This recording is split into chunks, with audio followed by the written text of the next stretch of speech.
एक सरकारी विभाग में दो अधिकारी थे, राजेश और विमल। दोनों का पद सेम था, सैलरी सेम थी, लेकिन दोनों की लाइफस्टाइल में जमीन आसमान का अंतर था।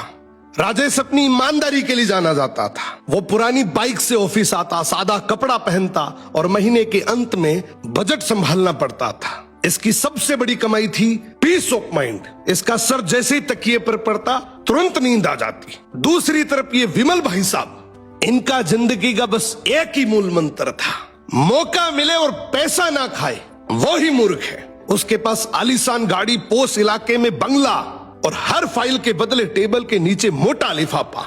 गरीबों की पेंशन, विधवाओं की सहायता, हर जगह उसने अपना हिस्सा काटा। विमल अक्सर राजेश का मजाक उड़ाया करता था।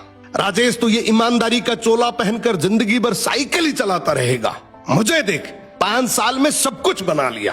राजेश बस मुस्कुराकर कहता, मैं नींद कमाता हूं तो बिस्तर। अब कर्म का हिसाब देर से खुलता है, लेकिन जब खुलता है तो ब्याज सहित लौटता है। विमल के बेटे का जन्मदिन था, तोहफे में उसने बेटे को एक महंगी सुपर बाइक दी। वही बाइक जो रिश्वत के पैसों से खरीदी गई थी। उसी रात बेटा नशे में बाइक चला रहा था, भीषण एक्सीडेंट हुआ। विमल का फोन बजा, उसके होश उड़ गए। डॉक्टर बोला आपका बेटा कोमा में है, हालत गंभीर है, कई सर्जरी होगी, लाखों का खर्च आएगा। विमल चीख पड़ा, पैसे की चिंता मत करो, बस मेरे बेटे को बचा लो।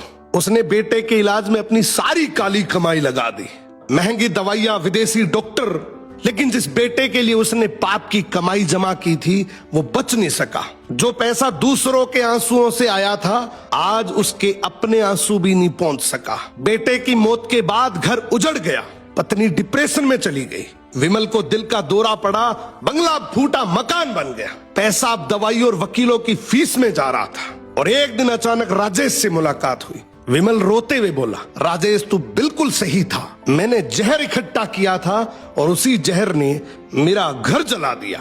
भभकती आवाज में बोला, यार मैं अपने बेटे का कातिल हूँ।